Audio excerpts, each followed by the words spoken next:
So, this video is long overdue.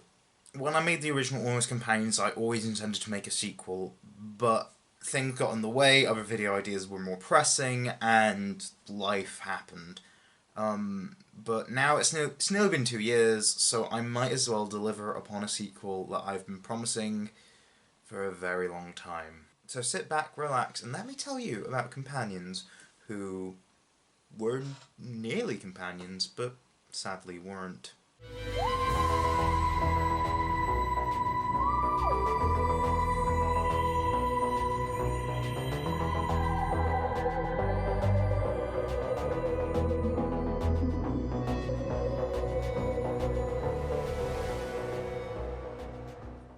So, this video is going to have a theme this time around, instead of just, this would be nice. I actually have things to talk about with each companion now, and the main theme of this video is characters that were originally intended to be companions, but weren't, for one reason or another. So let's start with the first character on our list.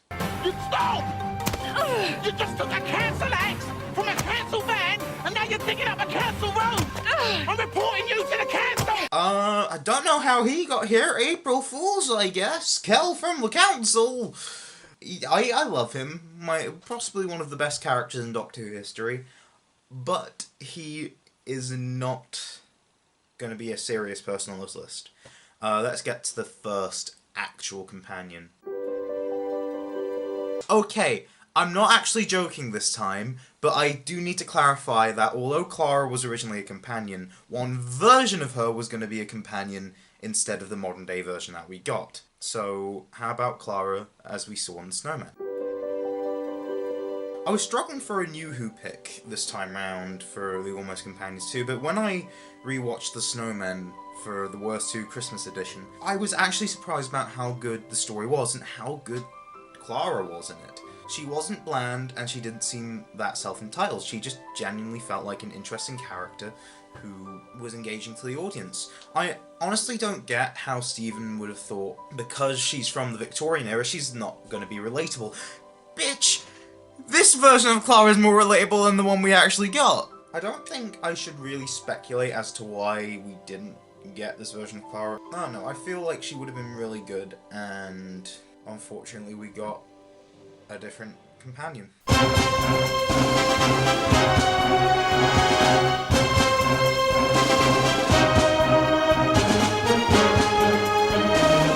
Okay, so we're delving into expanded universe territory right now. So Kadiatu Lethbridge-Stewart is a descendant of Brigadier Lethbridge-Stewart. Good old Alistair himself, because he had a mission in Africa and got a little too close with one of the locals. Bannermen is a bit weird, isn't he?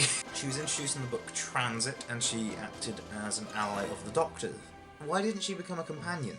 Well, there's one specific reason, and that's because she was actually submitted by Bannermen to Peter Darvill Evans, head of Virgin, for the idea of their book Original Companion.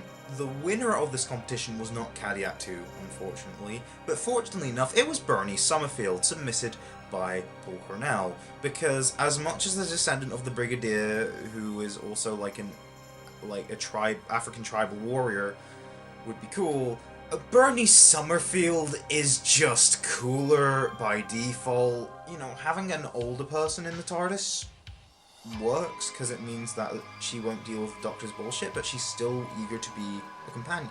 And heck, she's an archaeologist, so therefore she has a unique opinion on stuff in the universe. So, Kadiatu was not to be.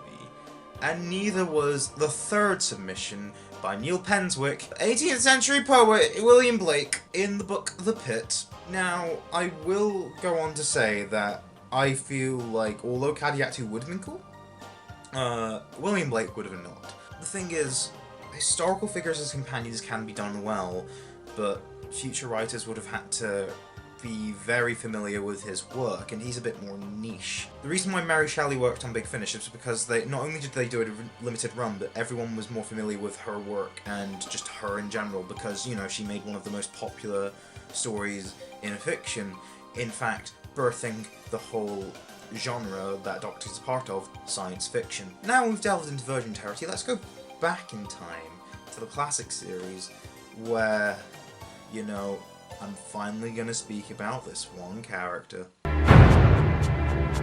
Yes, finally, we have some justice for Ray from Delta and the Bannermen. Now, Ray was a biker girl from the 1950s. She's also Welsh, which we've not really had a Welsh companion at all.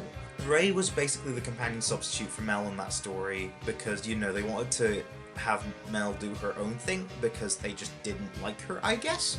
The writer of Delta and the Bannermen, I forget who writes it, their name will be on screen, decided to make Ray, who is one of the coolest ideas for a companion and cooler than the majority of companions from the 80s. The exceptions are here. But as you can see, that list of exceptions included Ace, who was also submitted by Ian Briggs when writing Dragonfire, because as much as Ray is cool, Ace is obviously cooler, we got more potential out of her, and honestly she's one of the best, if not the best companion we've ever had in the show's history. But the thing is, I'm still sad that we didn't have Ray, because Ray would have been good, and in all honesty, I'm surprised they've not brought back the actress that played Ray to portray her in Big Finish. I mean, they brought back Mags, why can't they just bring back Ray?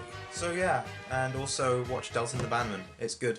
So this video is a bit shorter than usual because, you know, I've not got much to talk about, but I feel like I've kept it concise and I have given you reasons why these characters should be companions and why they're not. Comment down below if you wished any of these characters would be companions and possibly future suggestions for any theoretical Almost Companions 3.